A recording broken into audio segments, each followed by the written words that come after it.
we are through to the quarterfinals of the league or Carabao Cup. That's what it is.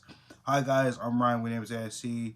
Make sure you like, share, and subscribe to the channel and let me know your thoughts in the comment section of this video. And of course, the game I'm about to talk about. Of course, 0-0 at Anfield, 4-3 on penalties. We are through to face Manchester City. And to be honest, the game, well, it wasn't as bad as, Monday.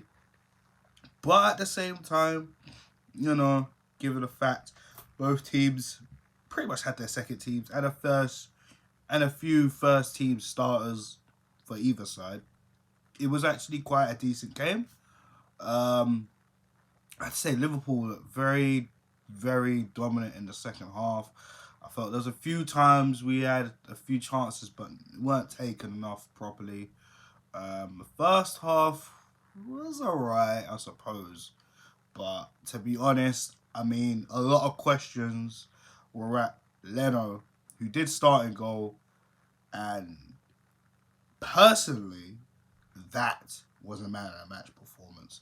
The amount of saves Leno have, and especially one Pacific save he had, I could not remember for the life of me who took the shot. But wow. What? No, it's Diogo Jota, sorry. His header. What a save.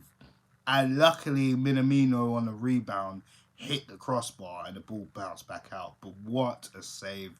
And there was another save from Liverpool midfielder, Gertfi. I can't pronounce his name. I do apologise. But his shot in the second half, which he just managed to palm away into the corner. I mean, Leno. Wow. And there was another save from a header. Man, trying to think who it was now. But listen, Leno is definitely showing us Arsenal fans who wanted Emi Martinez to be number one, why he is the number one. And he did explain that in his post interview, which I have to say is a lot very bold from Bert Leno, but at the same time, he's telling everybody, I am the first choice. The club believe in him, the manager believes in him, everyone believes he is the number one at Arsenal. And unfortunately for Emi Martinez as well, Aston Villa were knocked out by Stoke. So, let's get into the penalties. And to be honest, I mean, we've rarely ever seen Leno save a penalty. But today, we see Leno save two penalties. And one was from Gini Wijnaldum after a poor penalty from Mohamed El Nani. Pretty much copied the same penalty, and Leno saved that comfortably. And the last penalty from Harry Wilson, if you remember, who was on loan from Bournemouth last season, saved his penalty. And then, everyone on Twitter is talking about Ainsley Maitland-Niles, the man who pretty much has the coldest eyes in taking penalties right now. I mean, he's just so calm and so precise. And I'm not saying he's wicked and this, that, and the third. Hell, I pretty much battered him in my preview and my review of the Liverpool game and the Liverpool preview for this game. And I said he just is poor. And he came on the pitch for Saka, who did look like he got a knock, and it's quite worrying, which he did get called up to the England squad, as I did talk about in my match preview earlier. To be fair, he come on, he did a job. He wasn't really poor, he wasn't really great, but that penalty, I mean, he's looking like he's definitely going to be an expert very, very soon. I mean, he sent Adrian for a taxi, if anything, man. What a penalty. Coolest guy on the pitch for a penalty, I have to say. But, guys, it was a good performance in terms of defensively. Gabriel, listen, Gabriel 100% needs to be starting every friggin' match. Okay, the way Manchester United put Harry Maguire in every match, we need to be doing it with Gabriel. I mean, he is so solid. He is so solid, man. Oh my goodness. I mean, it's a shame when you look at some of the defensive partnerships that we got for him. I mean, Rob Holding today wasn't so bad. Definitely an improved performance than the Monday night game. Almost scored a goal. Unfortunately, it was saved away from Adrian. But decent performance. But at the same time, there are a few players I felt that that just you could tell they're not at the levels. And the reason why I'm going to say they're not at the levels is because they're not good enough. And on top of that, you know, especially playing Liverpool B team, who I'm not disrespecting because they did beat us on penalties last season at Anfield, which I feel was quite ironic. You know what I'm saying? In terms of getting to penalties, but I thought it'd be a high scoring game. It was actually 0-0, funnily enough. But you had to look at guys like Mohamed El Neni. When he came on for Danny Ceballos, I had questions because I felt maybe Granit Xhaka needed to come off. Sorry, excuse me, had to come off because I felt he was really starting to move a little bit sloppy. A lot of questions about him getting the captaincy band back in this game, but you know, after the events that occurred last season against Crystal Palace at home, but that's another story for another day. But regardless, I felt he was a bit sloppy, so maybe he needed to come off. But, you know, I didn't think Ceballos needed to come off. But again, you know, he came off, and then he came on. And I felt El Neni was just putting us into so many troubles. Backwards, sideways, backwards, side. You know how it goes. I don't need to sing the song. That's just what El Neni does. It's just backwards and sideways. A few times he's put us into trouble, but that's what you get with Mohamed El Neni, as well as that poor penalty that he took. I mean, didn't even look like he was going to hit it. From the moment I saw him come up, I said to myself, he's going to miss this. He's not going to score. And he did.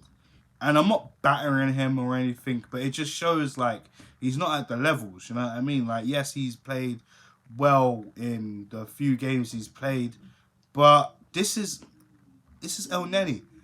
He's realistically a squad player at best. That's what he is. But again, we need to move on from El Neni and get someone in. But unfortunately, we do not have enough time as the transfer window does close on Monday. So I don't know what's going on with that.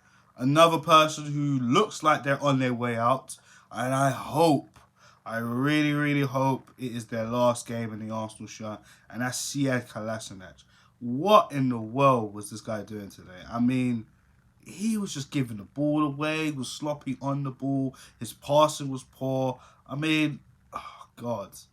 I really hope we see the end of Kolasinac today because he's not good enough at all. The amount of times he's put us into trouble also at the back, giving it to Rob Holding in the most vital of situations where you got two men who are trying to press him down outside the box coming in, and it's like, you know, and he can't even control the ball half the time. I mean, please just go, just go. I felt Nketiah had a quiet one today. You know, not really gonna get on him too much. I mean, he's played well the last few games, but you know, he definitely needs to have, you know, better chances. I thought Willock was just running around again. You know, I've gone on record. I've said I felt like Willock is one of those players that we need to be sending him out on loan and get more experience because, you know, a lot of people were gassing up Joe Willock last season, and I felt, I don't know, it's a bit too soon for him. He scored a few goals, and a lot of people were ranting and raving. And like I said in the preview, he scored an awesome goal at Anfield last season, but since then he didn't really kick on, has he? No, he might have scored the winning penalty today. Obviously, I'm not going to get at him for that. But at the same time, for him being on the pitch, I just feel like, you know, he needs a loan move.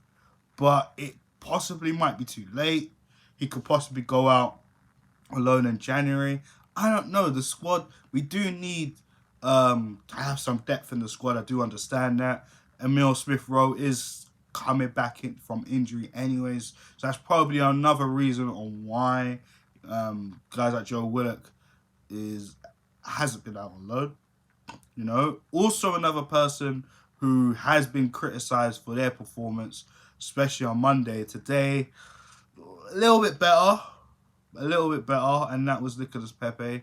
I felt he was alright today. Not the killer that we all hope and pray that he'll turn into, because we've seen it at League One. But, you know, we saw glimpses of it last season. But a bit of a slow one for Nicolas Pepe today, I have to say. But he did okay. His penalty was very, very expertly taken, I have to say that. Just bulleted into the left-hand corner. But other than that, I mean, yeah, it was alright. It was okay. He wasn't the poorest player on the pitch. But, I mean, he was a player that was getting the ball a lot in the advanced spaces. And he could have done a little bit better. He could have done a little bit more better, but it was what it was. Cedric, a few times I felt, you know, his delivery was decent. There was one time where in the first half he got the ball and I felt we scored, which personally, I don't think it was offside. I don't think Cedric was off, unless I'm missing something. Maybe Rob Holding was offside, but I've gone back, they've checked the run, and to me, Cedric was onside. I don't know where they're getting that from. From when Ceballos took the free kick, you see Cedric making the run, literally just got the ball, was nowhere near the last man, and somehow the whistle's blown. So I honestly, I don't know why that was an offside rule, but it was what it was. But other than that, I think everybody else was pretty decent. We saw Lacazette come on in the last 5-10 minutes. Didn't really do anything. He didn't even take a penalty either. So it was what it was. Unless he did and I totally missed it. But other than that, yeah, that was pretty much it. So Manchester City in the next round at home. It gets more tougher for Arsenal as always. You know, when it's Arsenal, we always get the tough fixtures. If you think about the cup run we had in the FA Cup last season, I mean, you know, Portsmouth, Leeds, pretty good teams, you know. I'm not saying they were easy, but they were tough, especially Pompey away. That was pretty difficult. Other than that, you know, when we got City and everybody rolled us out. Even Sheffield United away last season was a bit tough because Sheffield United were like the informed team until lockdown was over. I mean, not lockdown. Well, football came back in. Obviously, lockdown's still going on, but you know what I mean? No fans and stuff. But, you know, we seem to have nicked it. Even that game was tough. Ceballos nicked it for us. Then we played Man City. Aubameyang did magic. And, of course, we played Chelsea in the final. And, you know, that first half was not easy. And then after the drinks break, we started to step up. Then the second half, you guys know the rest, and we won the trophy. So it is what it is. But, yeah, Manchester City, last time we played them guys at home, Mikel Arteta was on the opposite side of the bench, and we were pretty much defeated in the first 15 minutes of the game. But we can hurt Manchester City. Their defence ain't exactly the greatest, like our defence. Both defences are on work in progress. They have just signed Ruben Diaz from Benfica. They do have Nathan Ake from Bournemouth. You know what I mean? We're going to have to see what happens. But of course, guys, I'm going to leave it there. Let me know your thoughts of the game in the comment section, of course. I'll quickly talk about the other draws again. Manchester United versus Everton. So I'll be keeping a close eye on that game if we get through past Manchester City. Tottenham, I think they got Brentford. And I'm pretty sure Stoke have Newcastle. If I've got the fixtures wrong, let me know in the comment section, guys. That's what it's there for. Give us a thumbs up if you like this video. Let me know your thoughts. Comment, share. Let me know your thoughts, as I've just said. But we are through to the next round of the Carabao Cup. And we play Manchester City. And, guys, I'll be back for a Sheffield United preview coming out in the next tomorrow. You know, we got them in the weekend. So yeah. So guys, have a good evening.